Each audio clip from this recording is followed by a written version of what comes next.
সোমবার থেকে ফের কর্মচঞ্চল হয়ে উঠেছে সাভার ও আশুলিয়া। কাজে যোগ দিতে পেরে খুশি বিভিন্ন শিল্প কারখানার শ্রমিকরা। প্রতিষ্ঠানে হামলাকারীদের বিরুদ্ধে আইনগত ব্যবস্থা নেওয়ার দাবি জানিয়েছে কারখানা কর্তৃপক্ষ। প্রতিনিধিদের পাঠানো তথ্যচিত্রে বিস্তারিত জানাচ্ছেন জুবায়ের রাজিন। ছাত্র জনতার অভ্যুত্থানে গেল ৫ আগস্ট পতন হয় শেখ হাসিনা সরকারের। সে সময় আন্দোলনে উত্তাল হয়ে পড়ে সারা দেশ।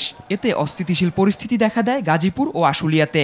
এই সুযোগে দুর্বৃত্তরা হামলা ও ভাঙচুর চালায় বিভিন্ন শিল্প কারখানায়। আগুন দিয়ে পুড়িয়ে দেয় বেশ কয়েকটি প্রতিষ্ঠান। এ ঘটনায় বন্ধ রাখা হয় কারখানাগুলো।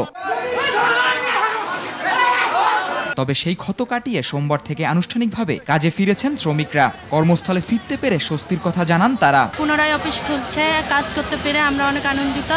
১ তারিখের ভিতরে বেতন বোনাস সব ক্লিয়ার, এখন আমরা আর কি ভালোভাবে চলতেছি। সরকারের কাছে এটাই অনুরোধ জানি এভাবে আমরা ভালোভাবে কাজ কাম করতে পারি। আমরা যেভাবে কাজ করতে পারতাছি আমরা অনেক খুশি আছি, আমরা জানি এভাবে কাজ করতে পারি। গার্মেন্টস ভালোভাবে চলুক, সুন্দরভাবে চলুক। গার্মেন্টস খুলছে, গার্মেন্টস সুন্দরভাবে চলতেছে। আমরা চাই এইভাবে সুন্দরভাবে যাতে গার্মেন্টস চলে। ক্ষতি পুষিয়ে উঠতে উৎপাদন কিভাবে বাড়ানো যায় সে বিষয়গুলোর দিকে বেশি নজর দিচ্ছেন মালিকরা। একটা স্বাচ্ছন্দ্য পরিবেশ ফিরে এসেছে, আমরা পুরোপুরি প্রোডাকশনের ভিতরে আছি। কিন্তু ইদানিং দেখা যাচ্ছে যে আমাদের ফ্যাক্টরি আশেপাশে কিছু দুর্বৃত্তকারী, আমি দুর্বৃত্তই বলবো, কারণ হলো যে যাদের আসলে কোনো প্রকার ওরকম ভিত্তি নাই, অযথা কিছু ব্যাপারগুলো নিয়ে তারা পরিবেশটি ঘোলাটে পরিবেশ তৈরি করার চেষ্টা করতেছে। আমি আশা করব আমাদের প্রশাসনের প্রতি বিনীত অনুরোধ থাকবে আমাদের এই সেক্টরটাকে বাঁচিয়ে রাখার জন্য।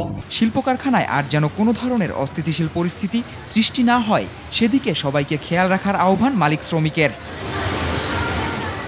জুবায়ের রাজিন, RTV।